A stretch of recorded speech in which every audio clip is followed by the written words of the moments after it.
I can just remember being in disbelief and just shaking my head no and screaming and saying, like, maybe you have the wrong blood test, maybe you pulled somebody else's labs by mistake. I feel more love and joy since I've opened up more about my status. What I enjoyed most about doing hair is the gratification behind how people felt afterwards. They just felt so good. They felt refreshed, and I felt like it's been more rewarding to know that I've impacted my clients' lives in many ways, because I found out that they've had their own stories about family members or themselves being HIV positive. I think people take more pride in getting their hair done when they come to me than they did before.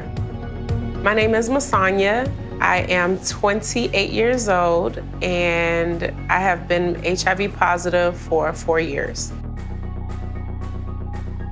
I did have a fear because I just didn't want to know. I didn't know what my life would be like post-diagnosis. I remember walking into the room, they gave me the HIV test, and it came back positive. And I just sat there, I was so numb. No tears would fall, I was emotionless. I don't remember hearing anything, I don't remember seeing anybody, I just remember internalizing this diagnosis. It was something that I kind of had to just deal with on my own because I couldn't disclose to anyone. I didn't have the language to disclose. Poetry is my safe space. I can just go into myself and just really let everything that I really don't have the language to articulate out on paper. He has love and affection, no longer a fiend to, but here's to life, here's to love, here's to getting everything you never got enough of. I want to live, and I want to be healthy, and I want to give back. I wasn't given this disease to be quiet and sit down and be non-threatening. No, I was given this disease in a way that allowed me to broadly and boldly be who I am and say that you can live and you can survive, and not only survive, but you can thrive. My name's Guy. I'm 29 years old, and I've been HIV positive for 8 years. My partner and I, we decided to go get tested, and they took longer than, I'd expected. The lady, she had finally called my name, and she had asked me to come in there, and then she was like, do you know that you have HIV? And at that particular moment, it was like the room started literally spinning. So it was like, there's just no way, this has to be wrong. I just could not hold it in. It needed to come out one way or another. So I expressed it via music. Music's always been an outlet for me. Dealing with HIV and dealing with this has definitely changed my whole aspect of music and how I even approach a lot of different things. I want to travel across the world and not only share my music, but also share my story. I did get diagnosed with HIV, but I did not let it stop me, and I did not let it defeat me, and I'm not going to or will ever. I want to tell anybody else that has the same diagnosis that you can do it too.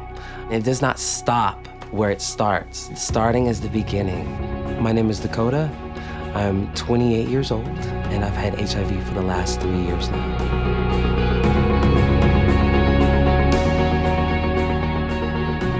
Pre-diagnosis, I didn't have much of a drive or an overarching passion about what I wanted to do. And I had recently been tested. I made it a personal policy to get HIV and STD testing every 3 to 6 months.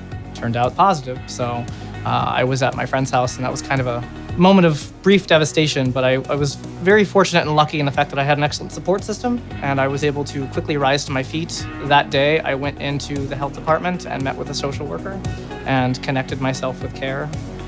You hear this from a lot of people who've been diagnosed, that HIV has given them a new purpose, and it's given them a drive to go further in their lives and accomplish things that they didn't think they could, and I think that is very true in my case.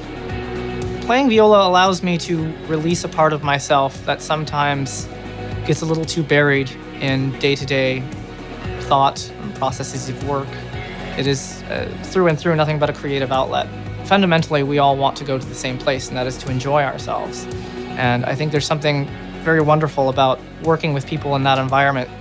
We're all adding different pieces of the puzzle to make something that's incredibly dynamic and interesting. My name is Devin, and I've been positive for almost 3 years. I was in a habit of getting tested regularly, but At that time, I was still young, immature, and careless, like a lot of the youth are. And I felt invincible, and I thought it would never happen to me. And, it did. Besides being angry at myself, I was very hopeful. I knew that there were treatments out there. Something that I want to do moving forward is continue helping those who are afraid to come out. HIV stigma is still a huge barrier when it comes to newly diagnosed people. And I know it's very scary because I've been there before. And I know that with support, it's gonna be easier moving forwards. I want to be the shoulder they cry on. I want to be a hand that they hold when they go to their first appointment or when they're gonna start medication. I wanna have that conversation that I had with my peer educators and with medical providers and just give them that confidence booster that they need in order for them to get back in the horse and start their life. Hi, my name is Yuri. I'm 29 years old, and I've been HIV positive for 12 years.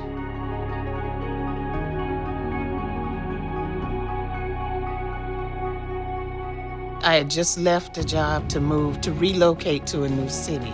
And as soon as I got to the new city, I was hit with the bombshell.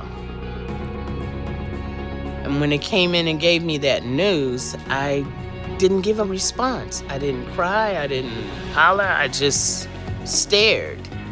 Everything, all of the emotions that you go through getting a diagnosis, because it's just like going through a grief process, because I'm grieving that life I used to know to this new life that I have to learn how to live.